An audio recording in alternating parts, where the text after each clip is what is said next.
غزہ جنگ میں شدت، اسرائیل کا رہائشیوں کو جنوبی علاقوں سے بھی انخلا کا حکم۔ یمن کی حوثی باغیوں کا 2 اسرائیلی جہازوں پر مسلح ڈرون اور میزائل حملے کا دعویٰ۔ بارشوں سے تنزانیہ اور انڈونیشیا میں ہائی الرٹ جاری۔ وائس آف امریکہ واشنگٹن سے اہم خبروں کے ساتھ سعدیہ زیب رانجھا۔ اسرائیل کی فوج نے حماس کے خلاف جنگ کے دائرہ کار کو غزہ کے تمام علاقوں تک بڑھاتے ہوئے جنوب میں بھی بے گھر فلسطینیوں کے انخلاء کے نئے احکامات جاری کیے ہیں۔ اسرائیلی فورسز نے فلسطینیوں کو پہلے شمالی غزہ سے نکلنے کا حکم دیا تھا، جو اب جنوب میں رہ رہے ہیں۔ دوسری جانب لڑائی میں شدت کی رپورٹس بھی موصول ہو رہی ہیں۔ خان یونس کے شہریوں کا کہنا تھا کہ انہوں نے ٹینکوں سے گولہ باری کی آوازیں سنی ہیں، جس سے انہیں خدشہ ہے کہ اسرائیل اپنے زمینی حملے کو وسعت دے رہا ہے۔ AFP کے ذرائع کے مطابق انہوں نے جنوبی غزہ میں درجنوں اسرائیلی ٹینک داخل ہوتے دیکھے ہیں۔ اسرائیل نے فلسطینیوں سے کہا کہ وہ ان 34 علاقوں کو خالی کر دیں جہاں اسے کارروائی کرنی ہے۔ اسرائیلی فورسز نے فلسطینیوں سے کہا ہے کہ وہ پناہ گاہوں یا بحیرہ روم کے قریب زرعی علاقے المواسی کی جانب چلے جائیں۔ ہم وائس آف امریکہ واشنگٹن سے آپ سے مخاطب ہیں۔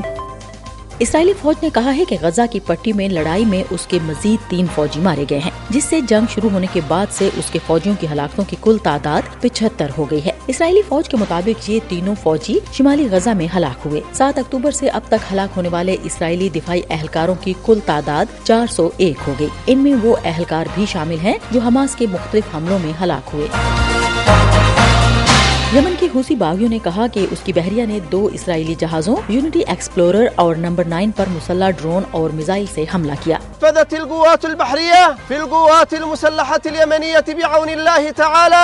گروپ کے ترجمان نے بتایا کہ یمن اور اریٹریا کے درمیان ابنائے باب المندب میں دونوں بحری جہازوں کو اس وقت نشانہ بنایا گیا جب انہوں نے انتباہات کو مسترد کر دیا۔ ترجمان نے کہا کہ یہ حملے یمنی عوام کے مطالبات کے جواب میں کیے گئے ہیں اور یہ اس وقت تک جاری رہیں گے جب تک غزہ کی پٹی میں اسرائیلی حملے ختم نہیں ہوتے۔ اسرائیلی فوج کے ترجمان نے فوری طور پر تبصرہ کرنے کی درخواست کا جواب نہیں دیا۔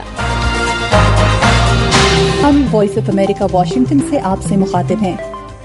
اتوار کی صبح نیو یارک سٹی کے کوئنز بورو میں واقع ایک گھر میں ایک شخص نے 2 بچوں سمیت اپنے خاندان کے 4 افراد کو چاقو سے وار کر کے ہلاک کر دیا۔ پولیس نے نامہ نگاروں کو بتایا کہ مشتبہ شخص 38 سالہ کورٹنی گورڈن نے جائے وقوع پر جوابی کارروائی کرنے والے 2 پولیس افسران پر بھی چاقو سے وار کیا، جس کے بعد اسے گولی مار کر ہلاک کر دیا گیا۔ پولیس نے بتایا ہے کہ ملزم کو پہلے بھی گھریلو تشدد کے ایک واقعے میں گرفتار کیا گیا تھا۔ دونوں زخمی اہلکاروں کو ہسپتال لے جایا گیا اور امید کی جا رہی ہے کہ وہ صحت یاب ہو جائیں گے۔ پولیس کا کہنا ہے کہ جن 4 افراد کو چاقو مار کر ہلاک کیا گیا، ان میں ایک 12 سالہ لڑکا، ایک 11 سالہ لڑکی اور ایک 44 سالہ خاتون اور 30 سال کا ایک مرد شامل ہے۔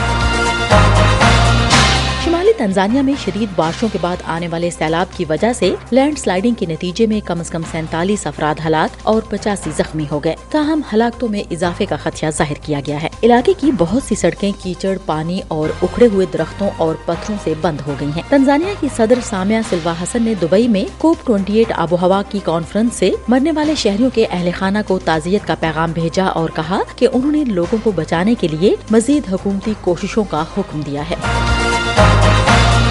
انڈونیشیا کے سماٹرا جزیرے کے ایک پہاڑی گاؤں میں بھی شدید بارشوں کے بعد سیلابی صورتحال پیدا ہو گئی، جہاں مٹی کا تودا گرنے سے کم از کم 1 شخص ہلاک اور متعدد دیگر لاپتہ ہیں، جنہیں ڈھونڈنے کے لیے امدادی کارکن مسلسل کوشش کر رہے ہیں۔ مقامی سرچ اینڈ ریسکیو ایجنسی کے ترجمان کے مطابق امدادی کارکن سب سے زیادہ متاثرہ گاؤں میں ملبہ ہٹانے میں مصروف ہیں، جبکہ متعدد غوطہ خوروں کو بھی تعینات کیا گیا ہے جو ٹوبا جھیل میں بہہ جانے والے ممکنہ متاثرین کو تلاش کر رہے ہیں۔ نیشنل ڈیزاسٹر مینجمنٹ ایجنسی نے کہا ہے کہ لینڈ سلائیڈنگ نے کم از کم 35 مکانات، ایک چرچ، ایک سکول اور ایک ہوٹل کو نقصان پہنچایا، جس سے تقریباً 55 خاندانوں کو ایک عارضی سرکاری پناہ گاہ میں جانے پر مجبور ہونا پڑا۔